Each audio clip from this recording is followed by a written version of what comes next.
Biology की दुनिया में एक बहुत ही आम सवाल है जो अक्सर सबको कंफ्यूज कर देता है। एक पहेली की तरह है ये। तो क्या हम सब तैयार हैं इसे सुलझाने के लिए? चलिए शुरू करते हैं। तो सवाल ये है कि किंगडम प्रोटिस्टा यानी प्रोटिस्टा जगत के सारे जीव आखिर होते कैसे हैं? यहाँ 4 ऑप्शंस दिए गए हैं।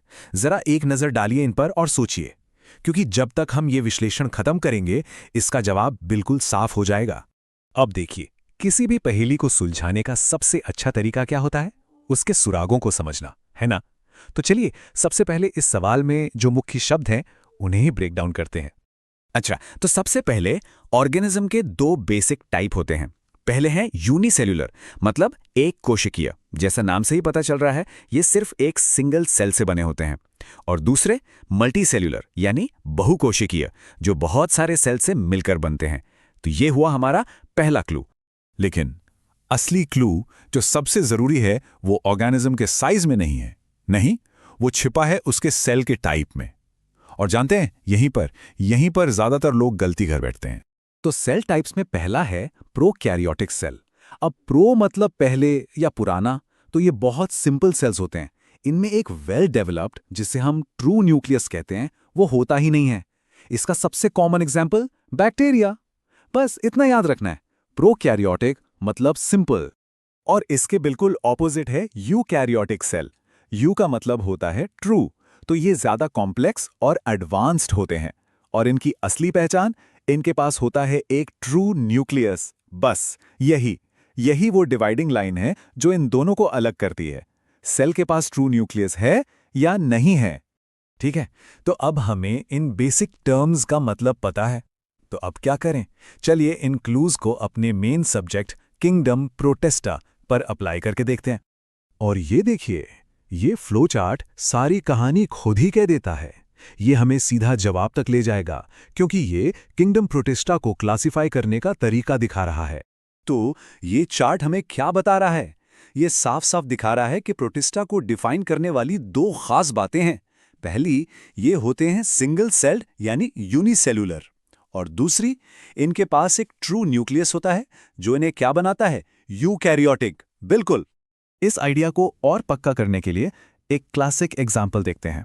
अमीबा, सबने सुना होगा इसका नाम, है ना? ये एक सिंगल सेल का ऑर्गेनिज्म है और इसमें एक वेल डेवलप्ड न्यूक्लियस भी होता है। Perfect protist. तो अब वो मोमेंट आ गया है, सारे पीसेस हमारे पास हैं। चलिए इन सबको एक साथ जोड़ते हैं और फाइनल आंसर तक पहुंचते हैं। चलिए वापस चलते हैं अपनी ओरिजिनल पहेली पर। अब इन सारे क्लूज के साथ कौन सा ऑप्शन है जो किंगडम प्रोटिस्टा को एकदम सही से डिस्क्राइब करता है?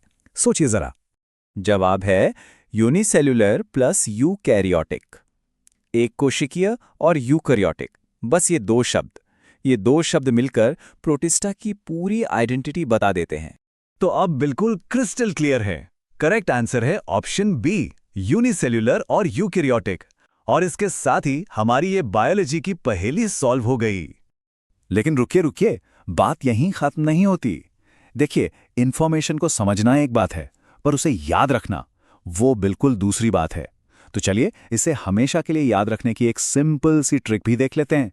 इसे 2 पार्ट्स में याद रखते हैं। पहला, शब्द प्रोटिस्टा में प्रो को पकड़िए। प्रोटो का मतलब होता है फर्स्ट या 1।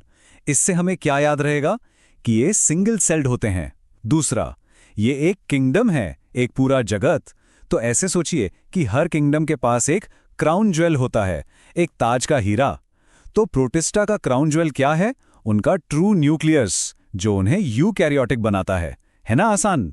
तो इन शॉर्ट, अगर कोई भी कभी भी पूछे तो बस एक लाइन में जवाब दे सकते हैं, प्रोटिस्टा मतलब ट्रू न्यूक्लियस वाले सिंगल सेल्ड ऑर्गेनिज्म।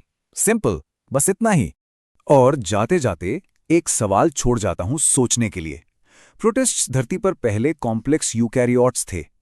तो सोचने वाली बात यह है कि इनसे आगे क्या इवॉल्व हुआ होगा? कौन से ऑर्गेनिज्म आए होंगे? इस सवाल के साथ आज का ये ब्रेकडाउन यहीं खत्म